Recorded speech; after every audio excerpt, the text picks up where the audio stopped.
आपकी शिक्षा और साहित्य से गहरी रुचि का मेल कैसे हुआ?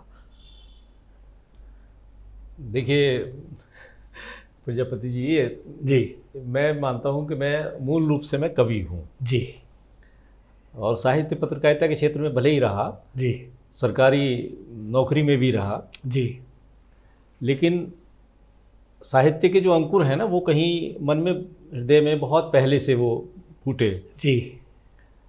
और विद्यार्थी में आप मानिए कि विद्यार्थी में रहा विज्ञान का। क्या बात है। विज्ञान का विद्यार्थी रहा और पहले दो ही लाइनें होती थी, या तो आप इंजीनियर बन जाइए या डॉक्टर बन जाइए, बाकी और कोई समझाने वाला नहीं था, कोई कहने वाला नहीं था। जी जी जी जी। आप सोचिए 80 के दशक में, 80 के शुरुआत में की बात है कि जिस बहुत नामवर कॉलेज था जहाँ मैं पढ़ रहा था वहाँ पर MBA था और मुझे ऑफर भी दिया गया कि जो सीट है और आपका एडमिशन हो सकता है जी। ये क्या चीज़ होती तो उन्होंने बताया बिजनेस एडमिनिस्ट्रेशन मास्टर। मैंने कहा ये तो फालतू की चीज़ है, इनमें क्या मतलब है जी। जबकि उस समय के उस बैच के मेरे साथ के जो मित्र थे, चूँकि वहीं रहते थे हम लोग हॉस्टल में, जी जी तो जी। वो मतलब कोई भी यहाँ इंडिया में नहीं है, बड़ी बड़ी कंपनियों CEO और ये वो सब लोग हैं। तो चीज़ें थी, पहले सूचना नहीं थी जी, जानकारियाँ नहीं थी, प्रचार प्रसार नहीं था, आपको अपनी मर्जी से ही सब करना होता अपने नियरेस्ट में जो दिखता था हम वही कर लेते थे। मेरे पिता चूँकि शिक्षक थे और वो एक सरकारी विद्यालय में प्रधानाचार्य थे और मैं उनके साथ ही, मुझे साथ ले गए थे वो कि जिससे मेरी पढ़ाई का जो है बेहतर तरीके से उनके साथ ही ध्यान रख सकें। जी। तो हम लोग जिला मुरादाबाद के, अब तो अमरोहा जिला बन गया, JP नगर, तो उसमें आ गया है वो, रजबपुर जगह है, तो वहाँ पर उनकी पोस्टिंग थी। आप सोचिए कुछ भी नहीं था, इवन के एक रेडियो ट्रांजिस्टर वो भी नहीं होता था। बिल्कुल बिल्कुल। हाँ, कोई मनोरंजन का कोई साधन नहीं जी, कोई चीज़ नहीं, तो वो था प्रकृति में उस समय वही आनंद होता था। बिल्कुल। जो रोड थी उस पर जो वाहन जाते थे, ट्रक और वो जाते थे, उनकी जो आवाज़ होती थी उसमें भी हम लोग म्यूजिक खोजते थे। क्या बात है। और एहसास हो जाता था कि हाँ। ये टाइम हो गया, हाँ, और ये बस गई है तो ये वहाँ जाएगी। बिल्कुल बिल्कुल बिल्कुल। क्या तो बात वो एक चीज़ थी जी। तो वहाँ पर एक साप्ताहिक पेठ लगती थी शनिवार को जी, बाजार लगता जिसे था, बाजार कहते हैं, बाजार जो बोलते थे। हाँ। तो वो सब्जी वब्जी और ये खाने पीने की चीज़ें, आसपास से गांव वाले बहुत सारे सब लोग उसमें आते थे, जरूरत की चीज़ें लेने। आप सोचिए कि उसका इंतज़ार रहता था कि उसमें घूम के आएंगे, और वहाँ जो है जलेबी और पकौड़ी की दुकानें लगती थी। उस समय वो बहुत बड़े अच्छे पकवान की गिनती में हुआ करते थे, बहुत अच्छे उसमें, और बहुत सस्ता होता था जी।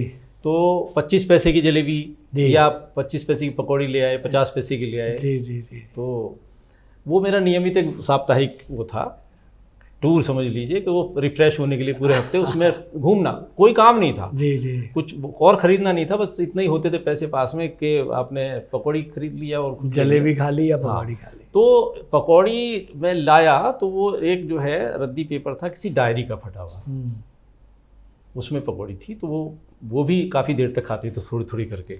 जी जी जी। तो वो मैं ले आया, फिर घर वहाँ और जहाँ रहते थे वहाँ गए जी। वहाँ रहते हुए जब वो खाई तो उसमें लगा उस पर कुछ लिखा हुआ था, उस पेपर डायरी का पेपर था वो, उस पर लिखा हुआ था। तो ऊपर लिखा हुआ था 2 लाइन और नीचे, और एक ऊपर लिखा हुआ था शेर। जी। शेर लिख के 2 लाइनें लिखी हुई थी जी। तो वो लाइनें थी, अगर तुम तैश में आकर मेरा खत फाड़ भी डालो, तुम्हारे पांव चूमेंगे मेरी तहरीर के टुकड़े। वाह वाह वाह वाह। मैंने पढ़ा उसको और ये लगा कि ये इस तरह से 2 लाइन जो होती है उसको शेर कहते हैं। जी जी। ये और बहुत अच्छी लगी। और उसके बाद से अगले 8-10 साल तक जितने भी मैं ख़त लिखता था, उस समय पत्रों का ज़माना था, पत्र लिखे जाते थे, तो उसमें आखिर में ये 2 लाइन जरूर लिखता था। क्या बात है। कि अगर तुम तैश में, भले ही वो अम्मा को लिखे, पिताजी तक को ये लिख देते थे। उस समय ये नहीं था कि ये किसको लिखना है, क्या है। 1-2 लाइनें उसमें नीचे की तरफ लिखी हुई थी, खोई हुई चीज़ अगर मिल भी जाए तब भी रहता है डर सा कि कहीं फिर ना खो जाए। वाह। तो ये 4 पंक्तियां मेरे जीवन की पहली वो थी काव्यात्मक क्षेत्र में। जी जी जी। जिन्होंने मुझे बहुत प्रभावित किया। वो पर्चा मैंने संभाल के उसको बहुत आखिर तक रहा मेरे पास जी। और चूंकि विद्यालय में पिताजी प्रधानाध्यापक थे तो वहाँ पर प्रकाशन विभाग की पत्रिकाएं आती थी जी। बाल भारती बच्चों के लिए। वाह वाह वाह। बाल भारती जो थी उसमें 35 पैसे कॉस्ट होती थी। बिल्कुल। तो वो बहुतायत में आती थी बच्चों को बांटने के लिए। जी जी। तो बढ़ती तो वहीं से थी, तो वहाँ रखे रहते थे, वो फिर बच जाती थी कुछ।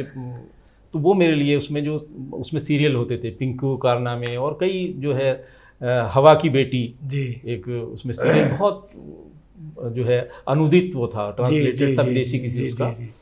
तो वो मैं पढ़ता था, पढ़ने का शौक मुझे रहा उस समय। जी जी। तो वो धीरे धीरे, और पिताजी हमारे बहुत पढ़ाकू थे, वो उपन्यास और किताबें पढ़ते, उनका पूरा आप देखिए कि विद्यालय में भी एक वो था लाइब्रेरी, तो उसमें भी वो पढ़ने में लगे रहते थे, और उनकी व्यक्तिगत जो है स्टॉक भी बहुत था। वाह वाह। तो वहाँ से मैंने पढ़ा, और हम लोग चूँकि बिजनौर के मूलतः उस समय रहने वाले झालू के, तो वहाँ से ट्रेन से ही हम लोग जाते थे, घर भी आते थे और जाते थे। जी, तो बीच में एक जंक्शन पड़ता था गजरौला, तो वहाँ एच व्हीलर जो बुक स्टॉल होती थी, जी जी जी, रात में पहुँचते थे। तो वहाँ से पराग और नंदन जैसी चंपक ये पत्रिकाएं चलती थी। हाँ, तो उसका मतलब कभी कभी इतना उदासी हो जाती थी कि मैं गया और उसने बताया नहीं, नया अंक नए महीने का अभी नहीं आया, हम इतनी दूर से जा रहे हैं, इतनी दूर से आए, और फिर पता है कि 1 महीने बाद हमें आना होगा।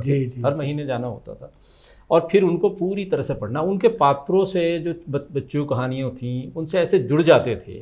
मुझे उस समय ये चलचित्र दिमाग में चलता रहता था। मुझे एक चीज़ समझ में नहीं आई थी, मैं सब चीज़ें पढ़ता था, मैंने आपको बताया मैं पूरा पढ़ता हूँ, उसमें ये नहीं कि ये छोड़ दिया।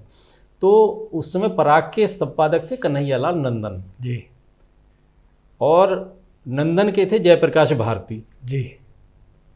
तो मुझे इस बात पे बड़ा अचंभा होता था कि पराग के तो हैं नंदन जी, जब पत्रिका का नाम पराग है तो इनका नाम जो है कन्हैयालाल नंदन क्यों है? जी जी जी।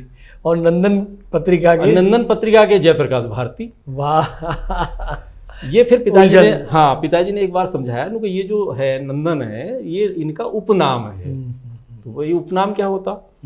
तो उन्होंने बताया कि ये जो साहित्यकार हैं, कवि, लेखक होते हैं, ये एक उपनाम लिख देते हैं जिससे उस नाम से उनको जाना जाए, और उस नाम से वो कुछ जो साहित्य रचना करते हैं वो लिखते हैं। जी, उस तरह से बहुत अच्छी। तब उपनाम का जो कॉन्सेप्ट है मेरे दिमाग में आया, और मैंने सोचा क्या उपनाम रखूं। मैंने गुप्तचर भी रखा शुरू में। क्या बात, मुझे जासूसी का बड़ा शौक था।